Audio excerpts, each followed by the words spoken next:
Urukunnu service സഹകരണ ബാങ്കിന്റെ ഭരണം ഹൈക്കോടതി വിധി പ്രകാരം ബാങ്ക് ഭരണസമിതി ഏറ്റെടുത്തു. LDFന്റെ നേതൃത്വത്തിലുള്ള ഭരണസമിതി അഴിമതി കാട്ടുന്നുവെന്ന് ആരോപിച്ച് 2012 ജൂലൈ 23-ന് UDF സർക്കാർ ഭരണസമിതിയെ പിരിച്ചുവിട്ടിരുന്നു. കഴിഞ്ഞ 7 മാസമായി cooperative society Punalur assistant registrar Zakir ഹുസൈനാണ് ബാങ്കിന്റെ ഭരണ ചുമതല നിർവഹിച്ചു വന്നത്. അതേസമയം സർക്കാരും ബാങ്ക് ഭരണസമിതിയും തമ്മിൽ ഹൈക്കോടതിയിൽ നടന്ന നിയമയുദ്ധത്തിനൊടുവിൽ വിധി ഭരണസമിതിക്ക് അനുകൂലമായി വന്നു. ഇതോടെ തിങ്കളാഴ്ച വൈകുന്നേരം അഡ്മിനിസ്ട്രേറ്റർ ഭരണം ബാങ്ക് സമിതിയെ തിരികെ ഏൽപ്പിച്ചു.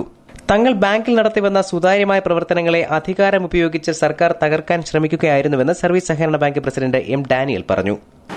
ഭരണസമിതിക്ക് അനുകൂലമായാണ് വിധി പ്രഖ്യാപിച്ചിരിക്കുന്നത്. അതനുസരിച്ച് ചാർജ് കൈമാറ്റമാണ് ഇപ്പോൾ ഇവിടെ നടന്നത്. ജനങ്ങളെ തെറ്റിദ്ധരിപ്പിക്കാനും ആശയക്കുഴപ്പമുണ്ടാക്കാനും ഈ ബാങ്കിനെ തകർച്ചയിലേക്ക് നയിക്കാനും എക്കാലവും കോൺഗ്രസിലെ ഒരു വിഭാഗം ശ്രമിച്ചിട്ടുണ്ട്. സ്വന്തമായി ചില സഹകരണ സംഘങ്ങളും സ്ഥാപനങ്ങളും നടത്തുന്നവർക്ക് അവരുടെ താല്പര്യങ്ങൾ സംരക്ഷിക്കുന്നതിനാണ് ജനങ്ങളുടെയും സ്വാധീനവും ജനങ്ങളുടെയും മതിപ്പുമുള്ള ഈ സ്ഥാപനത്തെ തകർക്കാൻ വേണ്ടിയുള്ള ശ്രമം നടക്കുന്നത്.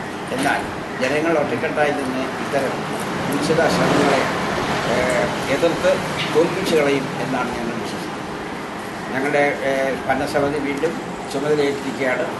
ഇത് കൂടുതൽ മെച്ചപ്പെട്ട നിലയിൽ ഈ പ്രസ്ഥാനത്തെ നയിച്ചുകൊണ്ടുപോകാനാണ് ഞങ്ങൾ ആഗ്രഹിക്കുന്നത്. News bureau, Thenmala.